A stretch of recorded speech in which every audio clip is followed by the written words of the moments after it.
Good afternoon, and thank you all for being here.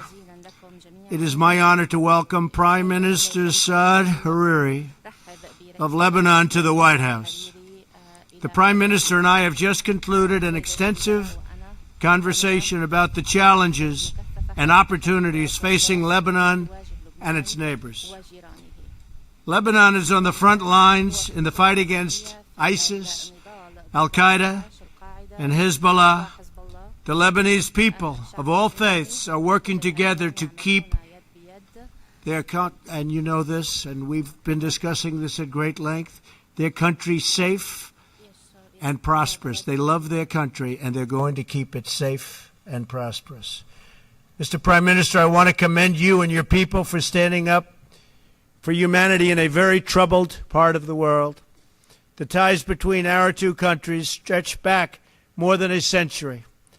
Long, long relationships. In 1866, American missionaries founded the American University of Beirut. Now, more than 150 years later, and with ongoing American support, this university continues to educate generations of leaders in the region. Today, our two countries seek to strengthen our relationship in many ways, including the pursuit of stability, mutual prosperity, and peace. What the Lebanese armed forces have accomplished in recent years is very impressive. In 2014, when ISIS tried to invade northern Lebanon, the Lebanese army beat them back. Since that time, the Lebanese army has been fighting continually to guard Lebanon's border and prevent ISIS and other terrorists, of which there are many, from gaining a foothold inside their country.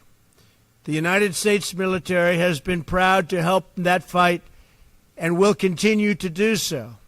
America's assistance can help ensure that the Lebanese army is the only defender Lebanon needs. It's a very effective fighting force. Threats to the Lebanese people come from inside as well. Hezbollah is a menace to the Lebanese state, the Lebanese people, and the entire region. The group continues to increase its military arsenal, which threatens to start yet another conflict with Israel, constantly fighting them back. With the support of Iran, the organization is also fueling humanitarian catastrophe in Syria. Hezbollah likes to portray itself as a defender of Lebanese interests, but it's very clear that its true interests are those of itself and its sponsor, Iran. I have repeatedly emphasized that Syria's neighbors in the Middle East must take responsibility for helping Syrian refugees until they can return home and rebuild their country. The Lebanese people have led the way, accepting more Syrian refugees per capita than any other nation. It's not even close. I want to thank the Prime Minister and the Lebanese people for giving shelter to those victimized by ISIS, the Assad regime, and their supporters and sponsors, and pledge our continued support to Lebanon. Since the start of the Syrian crisis, the United States has helped Lebanon support Syrian refugees with clean water, food, shelter, and health care.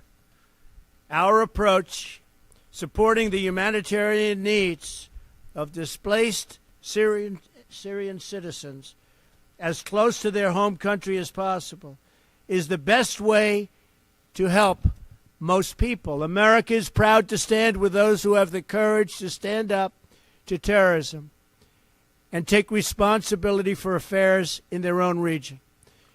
The reliance and resilience of the Lebanese people in the face of war and terror is extraordinary.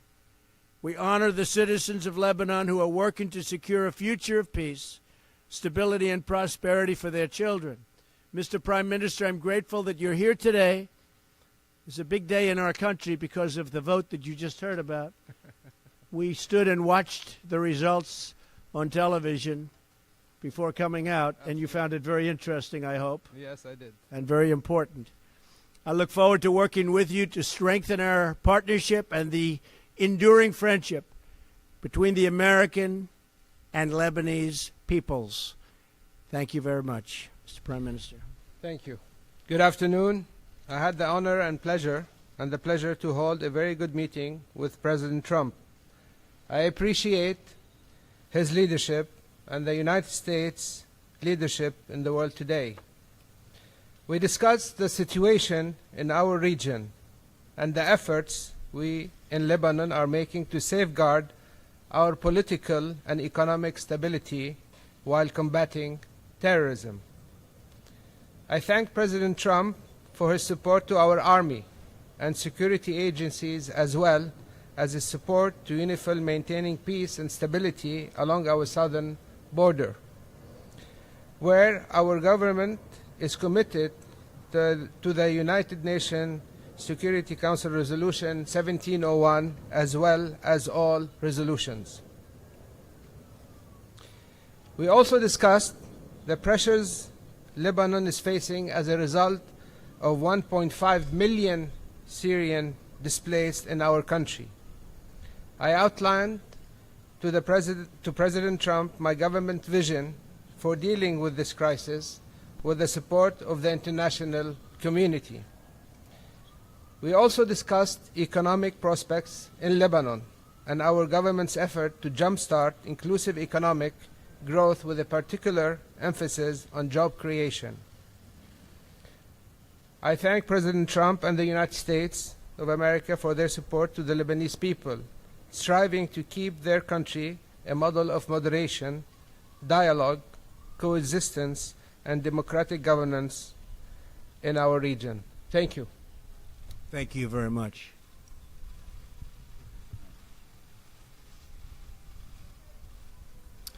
Margaret Talev, please. Thank you. Hello, Margaret. Hi, Mr. President. Mr. Prime Minister, I'll have a question for you also in just a second, if you'll bear with me. You spoke earlier today at the Wall Street Journal. We've all seen those comments, but I think everybody here probably is hoping that you could talk a little bit more about this. You have called your Attorney General beleaguered. You've criticized his decision to recuse himself on the Russia matters. And your kind of catchphrase or motto before the White House was "you're fired." So I'm wondering if you would talk to us a little bit about whether you've lost confidence in Jeff Sessions, whether you want him to resign on his own, whether you're prepared to fire him if he doesn't, and why you're sort of letting him twist in the wind rather than just making the call for him. Thank you. Well, I don't think I am doing that, but I am disappointed in the Attorney General. He should not have recused himself almost immediately after he took office. And if he was going to recuse himself, he should have told me prior to taking office, and I would have quite simply picked somebody else. So I think that's a bad thing, not for the president, but for the presidency. I think it's unfair to the presidency, and that's the way I feel. Thank you. Thank you. Mr. Prime Minister, could you tell us what you think about the Saudi-led blockade of Qatar? This is something that has been of great concern to the U.S. also in terms of resolving. Do you think that Qatar is doing enough on terror? And if so, would you like to see President Trump increase the pressure on the Saudi coalition to ease its blockade? And Mr. President, if you would give us any more of your thinking on going forward the path with Attorney General Sessions and maybe your timeline for making a decision, that would be great. Thank you. You don't give up. That's okay. Thank you. I think there is an effort by the Kuwaitis. They're leading this effort. I think they made some progress. We believe that dialogue is the best way in improving this relationship between Saudi Arabia and Qatar. I believe that maybe the United States also could help in this in solving this issue in the Gulf. Denise. I have one question for the President and also for Prime Minister. Congress introduced additional sanctions against Hezbollah last week. What is your position towards these sanctions and on the role of Hezbollah is playing in the region and Syria? I'll be making my position very clear over the next 24 hours. We're going to see what is exactly taking place. I have meetings with some of my very expert military representatives and others, so I'll be making that decision very shortly. Okay? And Thank you. about his role